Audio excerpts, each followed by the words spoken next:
하나님 말씀 에베소서 4장 11절 12절 다 같이 읽겠습니다. 자, 같이 읽습니다. 시작. 그가 혹은 사도로 혹은 선지자로 혹은 복음 전하는 자로 혹은 목사와 교사로 주셨으니 이는 성도를 온전케 하며 봉사의 일을 하게 하며 그리스도의 몸을 세우려 하심이라. 아멘. 예수 그리스도께서 직임의 은사 곧 직분을 주신 목적은 12절의 말씀과 같이 첫 번째 성도를 온전케 하기 위함입니다. 그리고 두 번째로는 봉사의 일을 하기 위함이고 또 세 번째로는 그리스도의 몸된 교회를 온전히 세우려 함입니다. 여기서 성도를 온전케 한다라고 하는 말은 신앙적 또는 영적인 훈련을 통해서 성숙한 그리스도인으로 온전히 세워서 그리스도의 몸인 교회의 지체로서 그 역할을 감당하도록 하는 것입니다. 교회는 신앙의 어머니입니다. 예수의 은혜로 구원받고 성령으로 거듭난 하나님의 자녀들을 하나님께서 교회로 부르셔서 신앙의 어머니인 교회를 통해서 철저히 보호받고 양육받음으로 말미암아 그리스도인의 성숙한 그리스도인으로서 성장할 수 있도록 돕는 역할을 교회가 하는 것입니다. 자, 그리고 두 번째, 봉사의 일을 하게 한다라고 하는 말은 여러 가지 다양한 은사와 직분들이 있는데 각자에게 주신 은사와 직분을 통해서 하나님의 사역에 동참하고 또 교회가 지향하는 바에 같이 합력해서 하나님의 뜻을 이루는 것을 말하고 있습니다. 그리고 세 번째로는 그리스도의 몸을 세운다라고 하는 말은 각자가 하나님께로부터 받은 은사와 또 주님이 주신 직분을 통해서 그리스도의 몸된 교회를 건강하게 세우고 또 주님께서 이 땅에 교회를 세우신 그 존재 이유와 목적에 맞게 교회가 합당한 일을 감당할 수 있도록 하는 것입니다. 그래서 16절에 보면 각 지체의 분량대로 역사하사 그 몸을 자라게 하며 라고 이와 같이 말씀하고 있어요. 그래서 그리스도의 몸을 세운다라고 하는 것은 우리에게 주신 은사와 또 직분을 통해서 교회를 성장시키고 교회의 존재 목적대로 교회가 온전히 제 역할을 감당할 수 있도록 하는 것입니다. 자, 이처럼 교회는 다양한 은사와 직분이 있고 또 행정 조직이 있는데 이 모든 것들을 예수 그리스도께서 주신 것입니다. 자, 11절에 보면 5가지 직분에 대해서 언급하고 있습니다. 사도와 선지자, 또 복음 전하는 자, 목사와 교사, 이 5가지의 직분을 기록하고 있는데 이 5가지의 직분은 주님께서 직접 주신 직임이고 집사와 그 외에 교회의 필요를 따라서 또 직분을 세울 수가 있습니다. 자, 그런데 중요한 것은 이러한 5가지의 직분은 공통점이 있는데 모두 말씀 사역과 깊은 연관이 있다는 것입니다. 즉 그리스도의 몸을 온전히 세우는 데 있어서 가장 중요한 것이 말씀 사역이라고 하는 것입니다.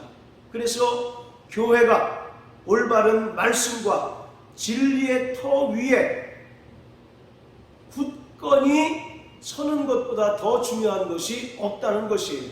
이처럼 교회가 진리의 말씀에 굳건히 서서 또 올바른 말씀을 따라서 신앙생활할 때 진정한 연합이 이루어지고 교회가 장성한 분량에 이르도록 성장하고 자랄 수가 있습니다. 그래서 디모데전서 3장 15절에 보면 이 집은 살아계신 하나님의 교회요 진리와 기둥의 터라고 말씀하고 있습니다. 교회는 철저히 말씀의 기초 위에, 진리의 말씀의 기초 위에 세워진 것이에요. 그렇기 때문에 주님께서 직분을 주셔서 또 어떤 이들에게는 복음을 전파하게 하시고 또 어떤 자들에게는 진리의 말씀을 가르치는 직분을 허락해 주셨습니다. 자, 우리 다 같이 마태복음 4장 23절을 다 같이 보십니다. 마태복음 4장 23절. 자, 같이 읽습니다. 시작. 예수께서 온 갈릴리에 두루 다니사 저희 회당에서 가르치시며 천국 복음을 전파하시며 백성 중에 모든 병과 모든 약한 것을 고치시니. 자, 4장 23절에 기록된 이 세 가지 사역이 예수님께서 공생의 사역을 하시는 동안 행하신 대표적인 사역입니다. 첫째는 회당에서 가르치셨다라고 말씀합니다. 여기서 가르치다라고 하는 말은 헬라어로 디다케라고 말씀하고 있는데 이것은 소수 정예의 사람들에게 조근조근하게 아주 깊이 또 세밀하게 가르치는 것을 말씀하고 있어요. 예수님께서는 일반 대중에게도 비유로 하나님의 나라에 대해서 말씀하셨습니다. 그런데 예수님의 제자들에게는 따로 그들을 불러서 비유로 그 비유에 대해서 정확하게 또 진리를 가르치신 것을 볼 수가 있습니다. 이처럼 소수 정예의 사람들을 가르치는 사역을 하셨고 또 두 번째로는 천국 복음을 전파하셨습니다. 여기서 전파하다라고 하는 말은 헬라어로 케리그마라고 하는데 이것은 불특정 다수를 향해서 선포하고 또 외치는 것을 말씀하고 있습니다. 요즘으로 따지면 복음 전도에 해당이 되는 것이죠. 그리고 세 번째로는 모든 병과 약한 것을 고치셨다. 이것은 헬라어로 테라피라고 이와 같이 이야기하는데 이것이 예수님의 3대 사역입니다. 이처럼 예수님께서는 그리스도의 몸된 교회에 5가지의 직분들을 허락해 주셔서 진리의 말씀을 가르치게 하셨고 또 복음을 전파하게 하셨고 또 연약한 자들을 치유하고 병든 자들을 고치도록 능력들을 허락해 주셨습니다. 자, 다시 에베소서 4장으로 돌아가서요. 자, 그런데 5가지 직분 중에 사도와 선지자는 한시적인 직분입니다. 그리고 뒤에 나오는 3가지 복음 전하는 자와 목사와 교사는 일명 항존직입니다. 항존직이란 말은 교회가 존재하는 한 항상 존재하는 직분이라고 하는 뜻이에요. 사도와 선지자는 한시적인 직분인 반면에 복음 전하는 자와 교사와 목사는 항존직입니다. 그리고 목사와 교사는 동일한 직분을 말하고 있습니다. 초대교회 때는 아직 신약 성경이 완성이 되어 있지 않기 때문에 사도와 선지자들이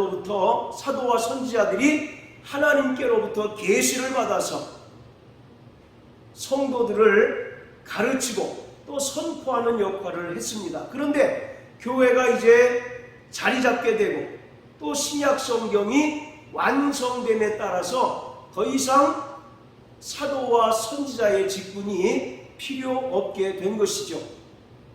신약 성경이 완성됨에 따라서 더 이상 하나님의 계시는 필요치 않습니다.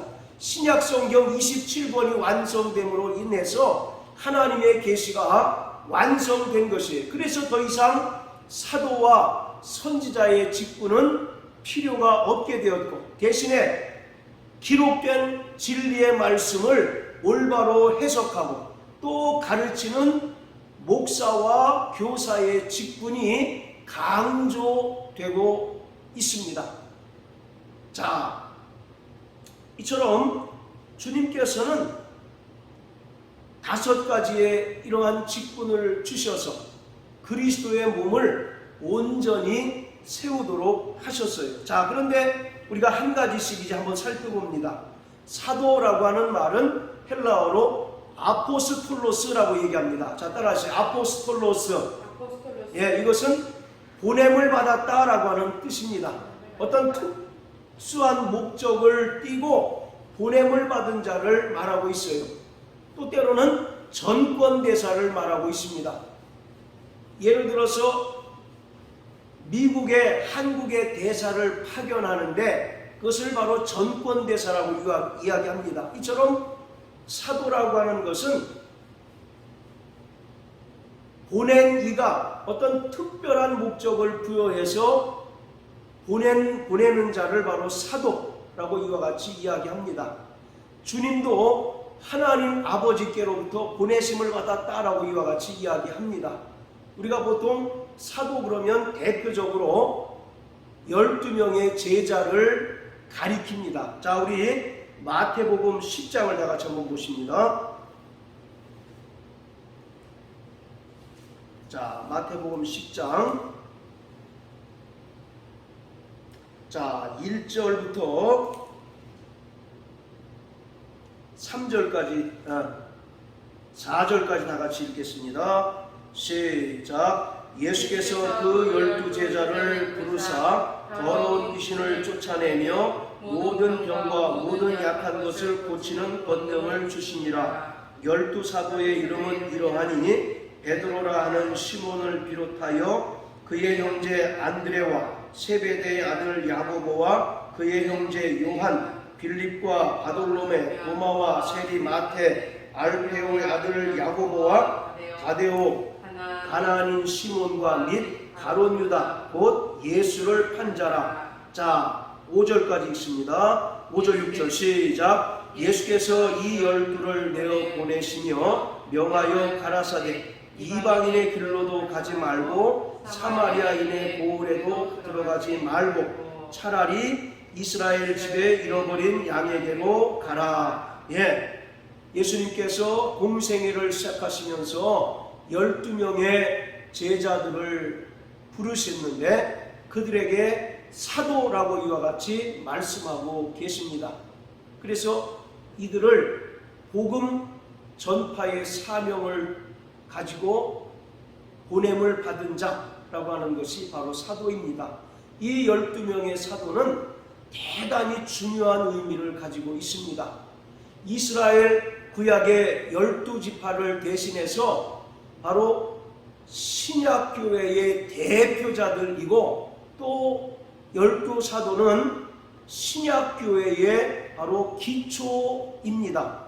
뿐만 아니라 이 12명의 사도는 하나님으로부터 직접 계시를 받고 또 성령의 영감을 따라서 성경을 기록한 자들입니다. 그래서 이 12명이라고 하는 것은 성경에서 대단히 중요한 역할 또 중요한 위치를 차지하고 있습니다.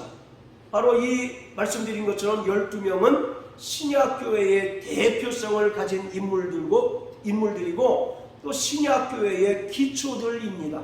뿐만 아니라 하나님께서는 이들에게 계시를 주시고 또 성령의 감동하심을 따라 하나님의 말씀을 기록했습니다. 그래서 지금 우리가 가지고 있는 신약 27권 중에 예수님의 제자들이 기록한 성경을 지금도 우리가 읽고 또 그것을 통해서 은혜 받고 감동을 받기도 하죠. 자, 이와 같이 사도라고 하는 것은 기본적으로 자격 조건이 있어야 됩니다. 첫째는 예수님과 3년 동안 동고동락하고 또 예수님과 공생애를 함께하는 자들이 사도들입니다. 그리고 예수님의 부활을 목격하고 또 마태복음 28장 19절 20절에 기록된 말씀처럼 예수님으로부터 직접 복음 전파의 사명을 받은 자들을 성경은 사도라고 이와 같이 이야기하고 있습니다. 그래서 예수님의 제자인 12명의 사도는 신약교회에서 대단히 중요한 역할과 위치를 차지하고 있다. 자, 그리고 우리가 또 사도라고 하면 또 누가 대단히 중요한 인물로 떠오릅니까? 바로 바울이 있겠죠. 자, 그런데 바울은 약점이 있어요. 예수님과 공생애를 같이 했습니까? 안 했습니까?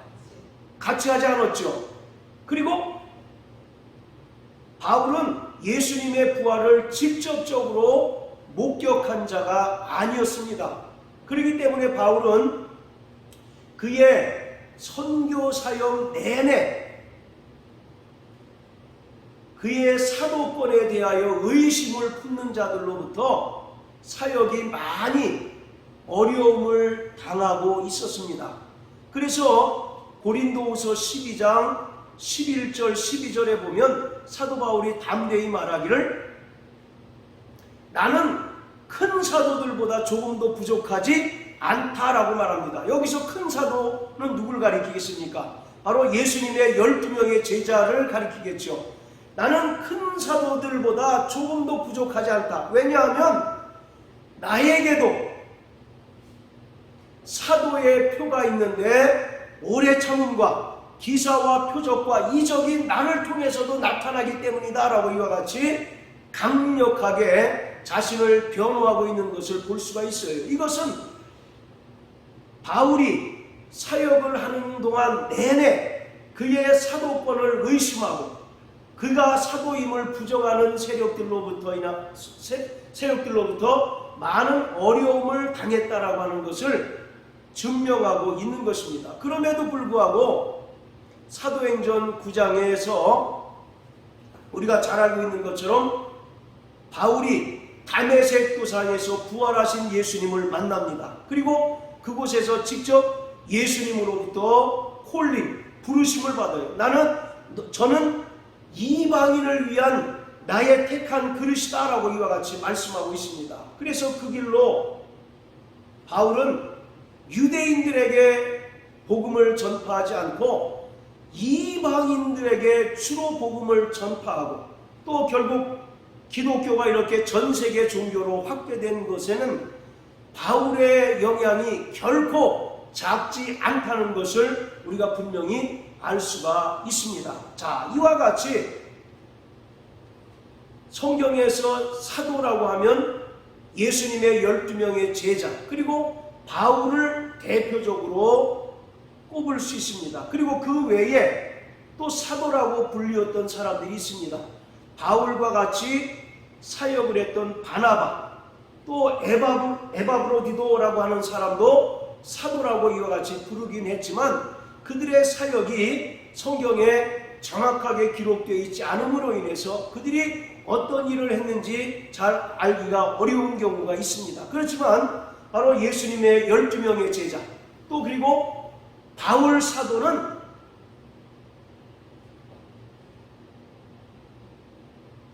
하나님으로부터 직접 계시를 받고 또 성령의 영감을 따라서 성경을 기록해서 지금도 우리가 그들이 기록한 성경을 읽고 은혜를 받고 감동받고 있는 정도입니다. 이와 같이 예수님의 그 사역에 있어서 사도는 예수님의 모든 그 공생의 사역을 그대로 물려받아서 천국 복음을 전파하기도 하고 때로는 교회의 기초가 되어서 그리스도의 몸된 교회가 든든히 서가는 일에 아주 기초적인 역할을 한 아주 중요한 위치를 차지한 자들이 바로 사도라고 말씀하고 있습니다. 자, 그리고 두 번째는 선지자가 있습니다. 바로 선지자라고 하는 것은 하나님으로부터 계시를 받아서 교회를 향하여 또 성도들에게 하나님의 계시를 전해주는 자가 바로 사도입니다. 그래서 사도와 선지자가 왜 중요하냐? 교회의 기초를 놓은 자들이기 때문에 대단히 중요합니다. 자, 우리 에베소서 2장을 다 같이 한번 보시겠습니다. 자, 에베소서 2장. 자, 20절입니다. 시작. 너희는 사도들과 선지자들의 터 위에 세우심을 입은 자라. 그리스도 예수께서 친히 모퉁이 돌이 되셨느니라. 예, 너희는 사도들과 선지자들의 터 위에 세우심을 입었다라고 말씀하고 있습니다. 이처럼 교회의 기초는 사도와 선지자가 전파한 진리의 말씀이라고 성경은 분명하게 말하고 있습니다. 자, 다시 4장으로 돌아가서 세 번째 직분은 복음을 전하는 자입니다. 이 복음을 전하는 자는 주로 당시에 이곳저곳을 순회하면서 복음을 전하는 자들을 가리킵니다. 한 곳에 머물러서 꾸준히 복음을 전하기보다는 기간을 정해서 이곳에서 복음을 전하고 또 그 기한이 다하면 다른 곳으로 또 옮겨서 그곳에서도 복음을 전하는 자들을 말하고 있는데, 이들이 갈 때마다 추천장을 받습니다. 바로 천거서를 받습니다. 자, 우리 고린도후서 3장을 다 같이 한번 보세요. 고린도후서 3장. 자, 1절부터 3절까지 읽겠습니다. 시작. 우리가 다시 자천하기를 시작하겠느냐? 우리가 어찌 어떤 사람처럼 천거스를 너희에게 붙이거나 혹 너희에게 맞거나 할 필요가 있느냐? 너희가 우리의 편지라 우리 마음에 썼고 무사람이 알고 있는 바라. 너희는 우리로 말미암아 나타난 그리스도의 편지니 이는 먹으로 쓴 것이 아니요 오직 살아계신 하나님의 영으로 한 것이요 또 돌비에 쓴 것이 아니요 오직 육의 신비에 한 것이라. 자, 3장 1절에 보면 천거서라고 하는 말이 있습니다. 이게 바로 이제 추천장인데요. 순회 전도자들, 이곳저곳을 다니면서 복음을 전하는 자들이 반드시 지참해야 하는 것이 추천장입니다. 예루살렘 총회로부터 또는 유력한 사도들로부터 추천장을 받아서 해당 교회에 가서 그곳에서 이제 복음을 전하고 또 일정 기간 사역을 하다가 이제 다른 곳으로 이제 옮기게 됩니다. 그래서 3장 3절에 보면 너희는 우리로 말미암아 나타난 그리스도의 편지라고 말씀하고 있어요. 이것을 자주 말씀드렸는데 여기서 편지라고 하는 것은 어떤 소식을 전하거나 안부를 전하는 일반적인 편지를 이야기하는 것이 아니라 1절에 기록한 바로 천거서 추천장을 이야기하고 있습니다. 바울은 예루살렘 총회로부터 추천장을 받지 않았습니다. 그것 때문에 심지어 그가 직접 개척한 고린도 교회 성도들로부터 사도권에 대해서 저항을 받는 경우가 있었어요. 그래서 사도 바울이 말하기를 너희는 우리로 말미암아 나타난 그리스도의 편지라고 말합니다. 즉 사람이 먹으로 쓴 추천장이 없다 할지라도 고린도 교회 성도들 너희가 내가 사도라고 하는 것을 입증하는 바로 추천장이다라고 하는 그런 이야기입니다. 자, 또 로마서 16장 다 같이 한번 보세요.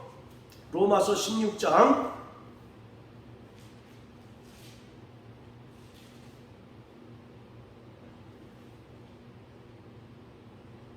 자, 1절 2절 다 같이 읽겠습니다. 시작. 내가 겐그리아 교회의 일꾼으로 있는 우리 자매 베베를 너희에게 천거하노니 너희가 주 안에서 성도들의 합당한 예절로 그를 영접하고 무엇이든지 그에게 소용하는 바를 도와줄지니 이는 그가 여러 사람과 나의 보호자가 되었음이니라. 자, 1절에 뭐라고 얘기합니까? 내가 겐그리아 교회의 일꾼으로 있는 우리 자매 베베를 너희에게 뭐 한다고요? 천거한다라고 말씀합니다. 즉 베베라고 하는 그 여사역자를 겐그레아 교회에 파송을 했는데 그 추천장을 누가 써줬다는 얘기입니까? 사도 바울이 직접 써줬다는 거예요. 그래서 2절에 뭐라고 얘기하냐면 너희는 합당한 예절로 베베를 영접하고 또 그를 열심히 도와서 그와 함께 교회를 아름답게 세워라. 그와 같이 이제 이야기하고 있습니다. 자, 이처럼 다시 에베소 4장으로 돌아가서요. 복음 전하는 자들은 한 곳에 오래 머무는 자들이 아니라 계속 여러 지역, 여러 교회를 순회하면서 복음을 전하는 자들을 가리킵니다. 그리고 이들이 반드시 지참해야 하는 것이 추천장, 곧 천거서가 있어야 합니다. 만약에 추천장이 없으면 이 사람이 어떤 사람인지 또 정확하게 알 수 없고 또 이 사람이 거짓 복음을 전하는 사람인지 알 수 없기 때문에 그를 용납하거나 받아줄 수가 없는 것이죠. 자, 그리고 4장 11절에 보면 목사와 교사의 직분이 있습니다. 말씀드린 것처럼 이 목사와 교사는 하나의 직분을 말하고 있습니다. 목사라고 하는 말은 말 그대로 성도들을 양육하는, 즉 목회적인 차원을 강조한 직분이고, 교사라고 하는 것은 말 그대로 진리의 말씀을 디다케, 진리의 말씀을 가르치는 그런 사역자를 말하고 있어요. 그래서 이것은 목사와 교사라고 하는 말은 같은 직분으로서 목회 사역을 가리키고 있습니다.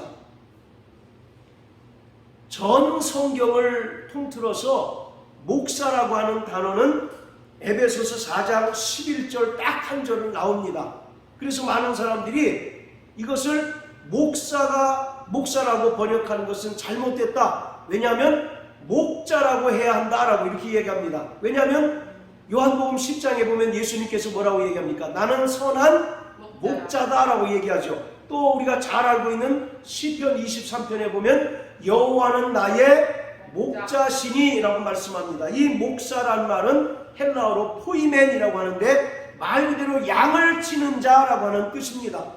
그렇기 때문에 바로 예수님께서 자신을 목자라고 이와 같이 말씀하셨던 것처럼 이 목사라고 하는 명칭도 목자라고 번역해야 더 온전하다라고 이렇게 이야기하는 사람들이 많아요. 그런데 이 목사라고 하는 단어는 금방 말씀드렸던 것처럼 교사라고 하는 그 기능도 겸하고 있기 때문에 목사라고 이와 같이 표기하는 것도 결코 틀리지 않다라는 겁니다. 그러니까 목사와 교사는 같은 직분을 말하고 있는 것이에요. 그런데 이 목사라고 할 때는 양무리를 치고 하나님께서 맡겨주신 그 양무리를 치고 목회적인 측면을 강조하는 것이고, 상대적으로 교사라고 하는 것은 진리의 말씀을 가르치고 또 하나님의 말씀으로 성도들을 양육하는 것을 말하기 때문에 결코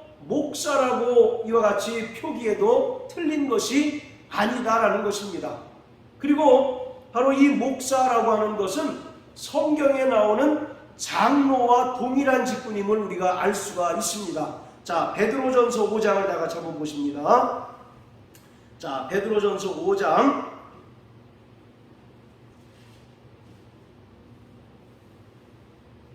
자, 1절부터 4절까지 다 같이 읽겠습니다. 시작. 너희 중 장로들에게 권하노니 나는 함께 장로된 자요 그리스도의 고난의 증인이요 나타날 영광에 참여할 자로라. 너희 중에 있는 하나님의 양무리를 치되 부득이함으로 하지 말고 오직 하나님의 뜻을 좇아 자원함으로 하며 더러운 일을 위하여 하지 말고 오직 즐거운 뜻으로 하며 맡기운 자들에게 주장하는 자세를 하지 말고 오직 양무리의 본이 되라. 그리하면 목자장이 나타나실 때에 시들지 아니하는 영광의 멸관을 얻으리라. 아멘.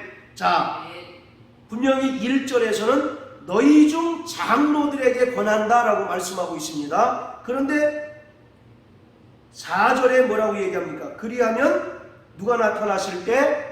목자장이 나타나실 때 이렇게 얘기합니다. 목자장이 누굽니까?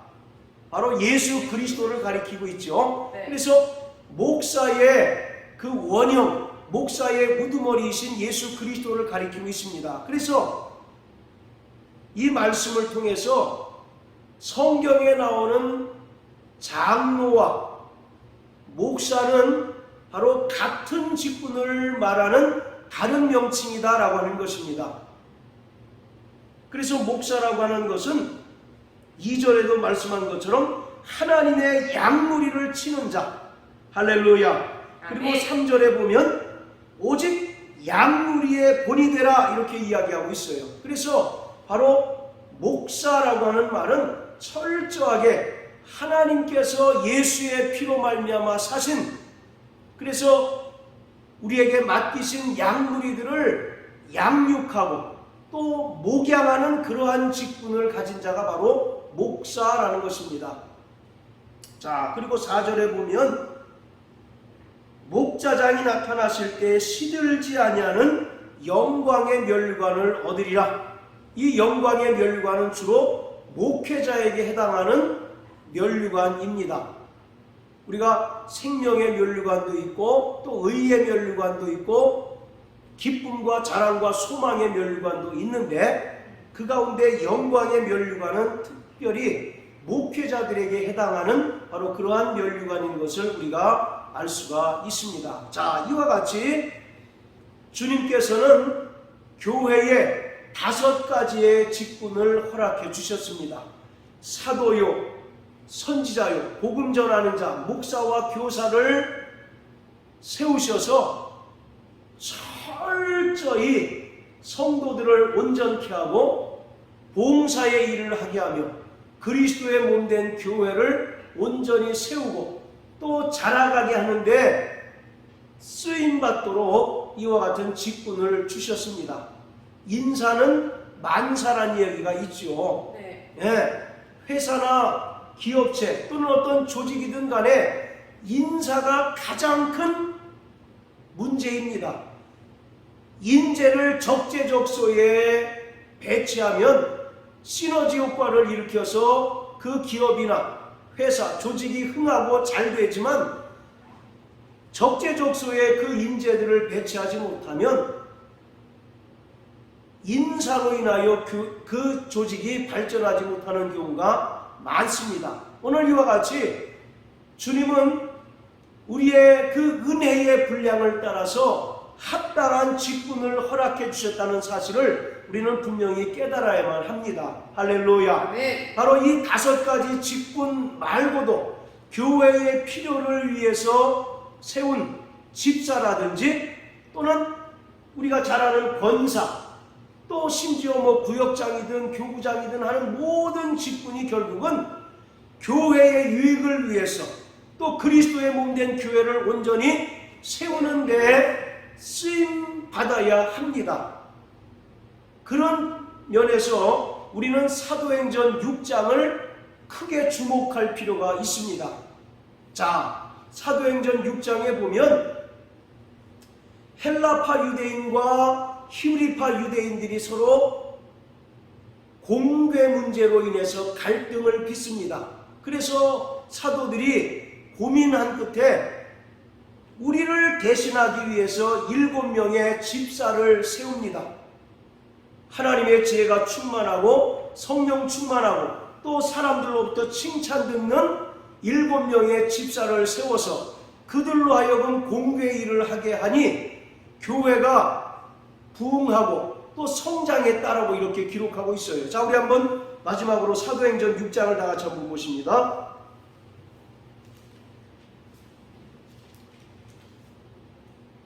자, 사도행전 6장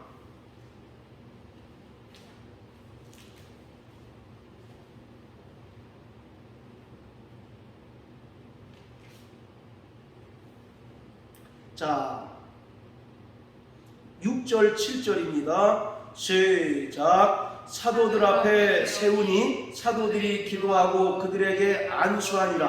하나님의 말씀이 점점 왕성하여 예루살렘에 있는 제자의 수가 더 심히 많아지고 허다한 제사장의 무리도 이 도에 복종하니라. 아멘. 예, 바로 사도들이 말씀과 기도에 전무하지 못하고 구제하는 일까지 겸하다 보니까 많은 어려움들이 생겼습니다. 그래서 사도들이 고민한 끝에 지혜가 있고 또 성령 충만하고 사람들로부터 칭찬 듣는 7을 안수하여 집사로 임명하고 그들에게 구제의 일을 맡겼더니 7절에 어떤 일이 벌어졌습니까? 하나님의 말씀이 점점 왕성했고 예루살렘에 있는 제자의 수가 더 심히 많아지고 허다한 제사장의 무리도 이 도에, 즉 말씀에 복종했다라고 이와 같이 말씀하고 있어요. 자, 그래서 7명의 집사를 세워서 그들에게 구제의 일을 맡겼더니 예루살렘 교회가 더 부흥하고 또 말씀이 왕성해졌다라고 이와 같이 이야기합니다. 그리고 우리는 분명히 알아야 될 것이 이 7명의 집사가 단순히 구제와 봉사의 일만 한 것이 아니라 나가서 복음을 전파하는 일에도 누구보다 더 열심이었다는 사실을 기록하고 있습니다. 오늘 이와 같이 우리는 각자의 은혜의 분량을 따라서 하나님께 직분 맡은 자인 것을 믿으시기를 바랍니다. 그리고 이 직분은 계속 말씀드리지만 자신을 과시하거나 또는 자기의 어떤 열심을 드러내기 위해서가 아니라 철저히 교회의 유익을 위해서 또 그리스도의 몸된 교회를 자라나게 하고 또 온전히 세우는 일에 쓰임받을 때 그 직분이 아름다운 것입니다. 어떤 사람은 직분을 차라리 받지 않았으면 저 사람이 타락하거나 교만해지지 않았을 것을 이라고 하는 사람들도 있습니다. 정말 직분을 받지 않았을 때는 겸손하고 또 신실한 믿음의 사람이었는데 직분이 주어지니까 직분이 사람을 만든다는 얘기처럼 우쭐하고 또 교만해서 남을 판단하고 비난함으로 인해서 이 사람으로 인하여 교회가 어려운 문제가 생기고 또 파당이 생김으로 인해서 결국 교회를 나가는 그런 일들도 생기는 것을 우리가 주위에서 듣고 봅니다.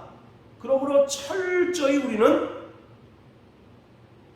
직분은 내가 받을 만해서 받은 것이 아니라 하나님께서 은혜로 주셨다는 사실을 인정해야 합니다. 할렐루야. 아멘.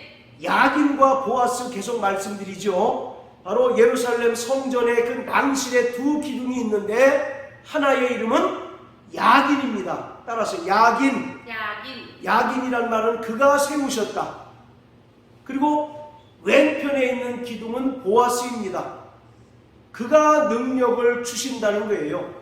내가 직분을 받을 만해서 받았다라고 하면 그 사람은 반드시 교만하고 차라리 직분을 안 받았으면 하는 그런 일이 생길 수밖에 없습니다. 그러나 오직 직분은 주님이 세우시고 또 그 직분에 합당한 능력을 주신다는 것을 믿고 겸손히 그 직분에 순종하고 또 온전히 교회를 섬길 때 이 사람은 교회가 이 사람의 면류관이 되고 직분이 이 사람의 영광이 될 것입니다. 할렐루야. 네. 그러므로 일평생 자기의 직분을 충성스럽게 감당함으로 말미암아 교회를 온전히 세우는 일에 모두 쓰임받는 저와 여러분들 되시기를 예수님 이름으로 축복합니다. 할렐루야.